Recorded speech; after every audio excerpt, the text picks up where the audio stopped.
A crítica sobre a Igreja. A história da Igreja é uma história não só de Deus, mas também do homem. Uma história com altos e baixos, com luz e sombras. É uma história sobre os pecadores e os santos. Tem sido sempre assim e sempre será. A Igreja não é santa porque todos os seus membros aqui na Terra são santos, mas, como já sabemos, por causa de sua origem, seu fim último e porque nela se encontram todos os meios para se alcançar a santidade. Assim, na história da Igreja, encontramos não só santidade, mas também um grande número de pecados, e isso faz dela um alvo fácil para seus críticos. 3 coisas, no entanto, se destacam em algumas das críticas. Primeiro, o quadro que se apresenta é muitas vezes unilateral. O mal está sendo relatado, o bem muitas vezes esquecido ou ignorado. Isso não acontece só com as notícias relacionadas à Igreja.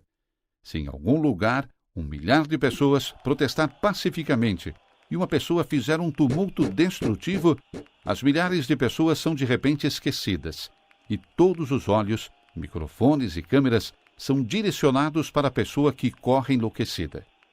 Isto é o que nós, como telespectadores e leitores, aparentemente temos curiosidade, mas devemos estar cientes de que isso distorce a imagem.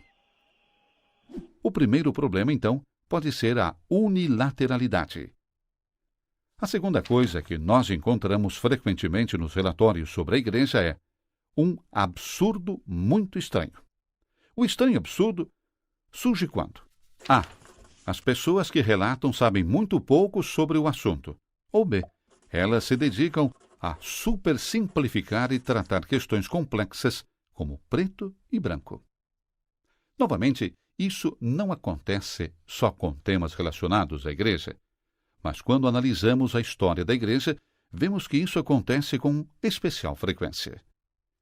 Aqui está um exemplo típico de tal representação a preto e branco. A proposta de uma tese é que todas as pessoas desejam apenas uma coisa: o poder.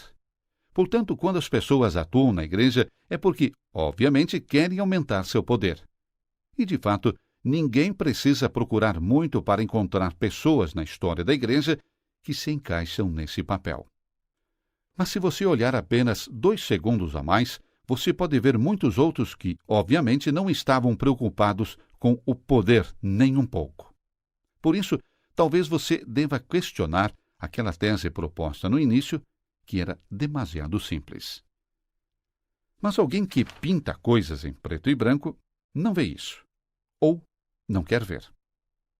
Assim, o segundo problema é a distorção da verdade, por ignorância ou por causa de uma ideologia que é a principal fonte para todos os empregos preto e branco. O terceiro problema é muito mais pessoal e humano. Se alguém me mostra que eu fiz algo errado e eu sei que ele está certo, então eu tenho 2 opções.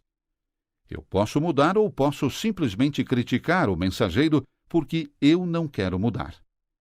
E uma vez que o mensageiro é geralmente apenas humano, não será muito difícil encontrar algo para criticar de volta.